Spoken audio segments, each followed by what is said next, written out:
It's time for another podcast by George. Straight talk, straight from the heartland, that'll have you saying, "By George, I think he's got it." Now, here's George. Hello, hi, how are you? Welcome to another podcast by George. Welcome on back in. We've got breaking news coming out of Midland, Michigan. You've heard of the catastrophic flooding that they've had up there as a couple of dams gave way and inundated Midland, Michigan, kind of in the center of the state with historic flooding, the likes of which have never been seen before in that part of the country. And we're going to get a first-hand account here from a kind of a kindred spirit, an old radio guy that I have a great affinity for, and that's Tom Steele. He's the president and general manager of WMPX Radio, right in downtown Midland, Michigan.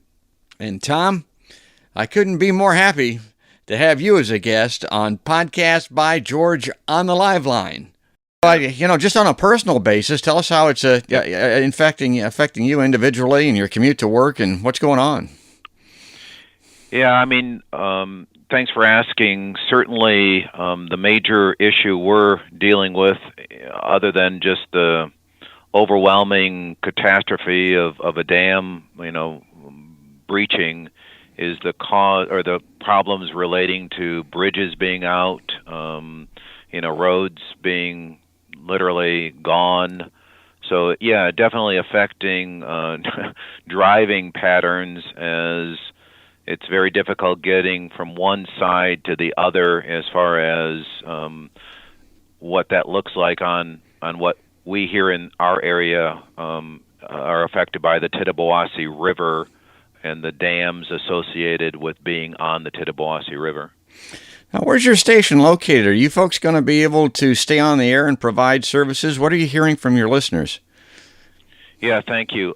We definitely are, and we are trying our best to communicate what is happening, and trying to basically communicate where people can go to find information relating to helping others, if they need help themselves. There's some great websites that are on in our area that we're encouraging our listeners to go to get that information, whether it's regarding road closings, whether it's regarding safety places to go if you don't have a place to go. So we kind of view our role here as the local stations of providing information as best as we can, but more than anything, directing people to the websites where they can find that information best. How is the evacuation going? Are there people has there been loss of life there? Is there a danger of people still losing their lives?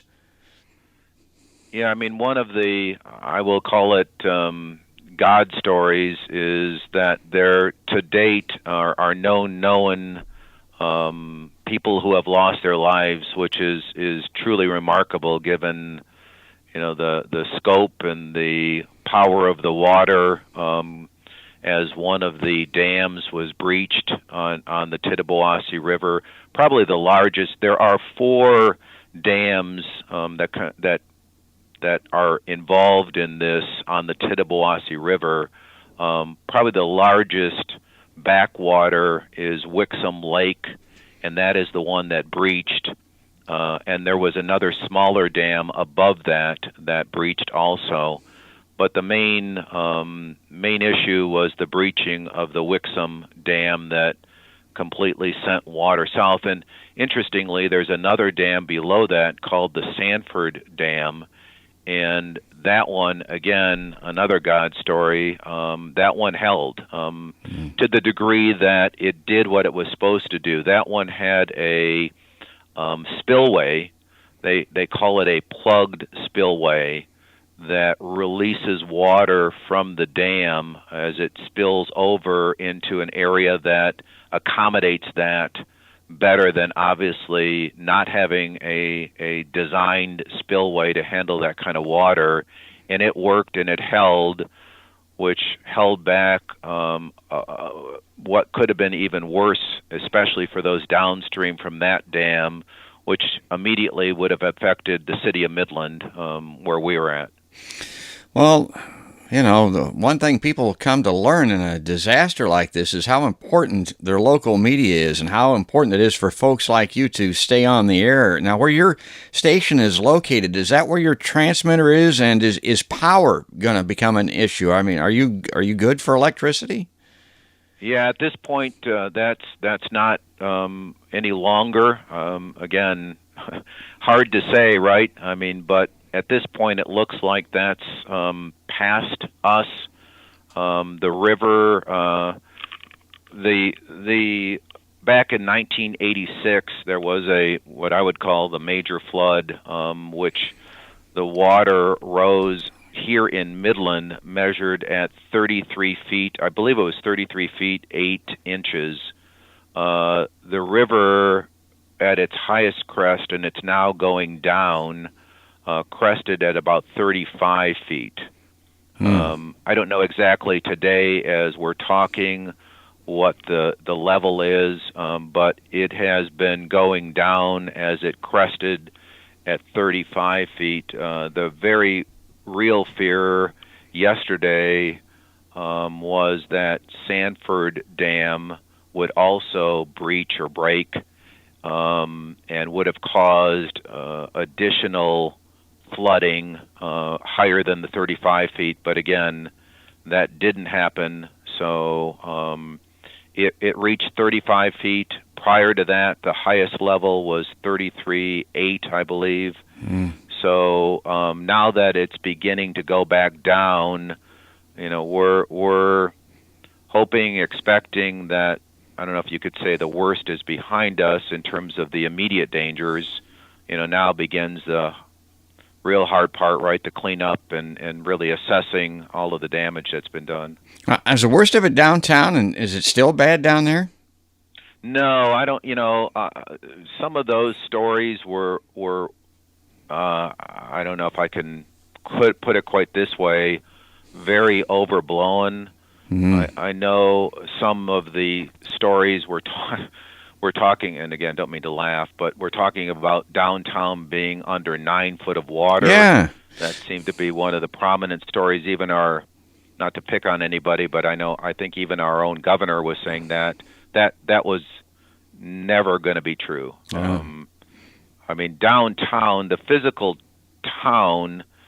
So first of all, I don't know how much you want me to say, but I mean, first of all, the actual main street is above the river by I don't know how many feet, but there's a hill, if you want to call it that, that goes down to the river where all of the damage really is. But there's a considerable hill that needs to be climbed by the river before it actually reaches downtown.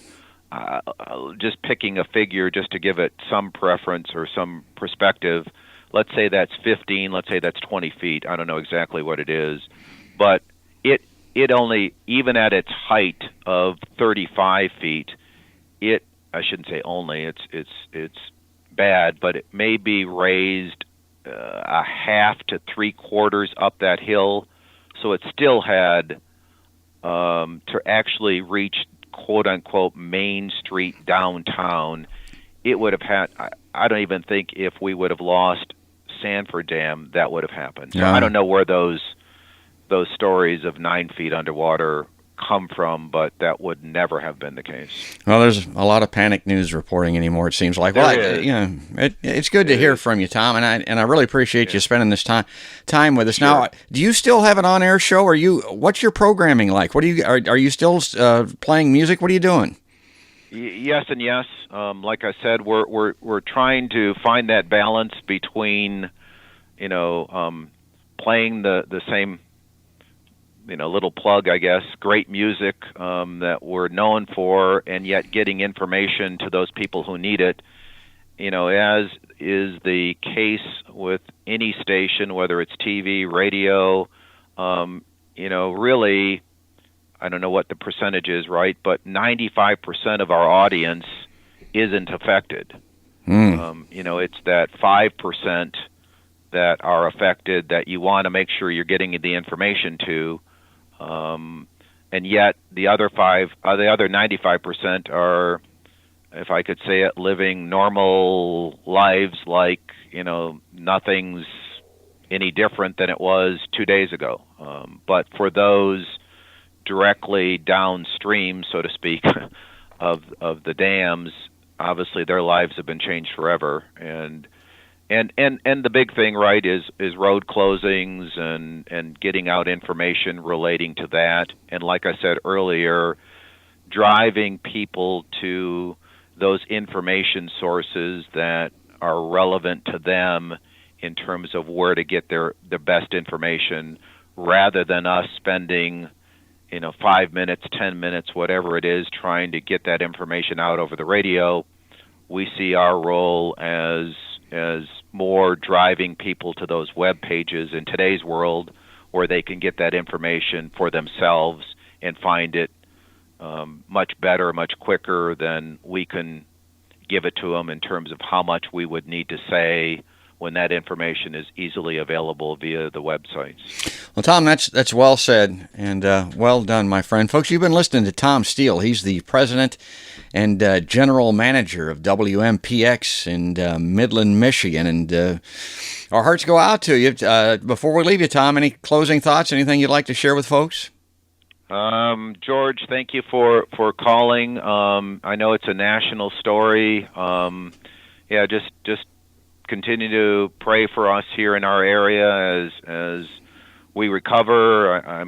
I know it's going to happen. I know it's very difficult for so many people, but as has been said, and if I could say it also, it's doubly hard when you're dealing with some of the COVID-19 things right now, where that balance is even there in terms of helping people and yet still trying to find that balance with the COVID-19 situation. So obviously that's a little bit more unique in our environment today with the COVID-19 also.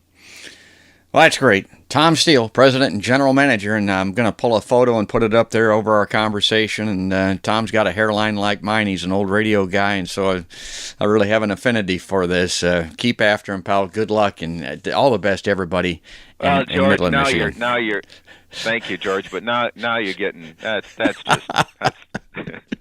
just not fair. But it's true. It's true. Yeah. I'm just kidding you, obviously. I know it. All the best. That's going to do it. That's going to wrap it up for right now, folks. Thanks, Tom. All right, George. Take care. All right. Bye-bye.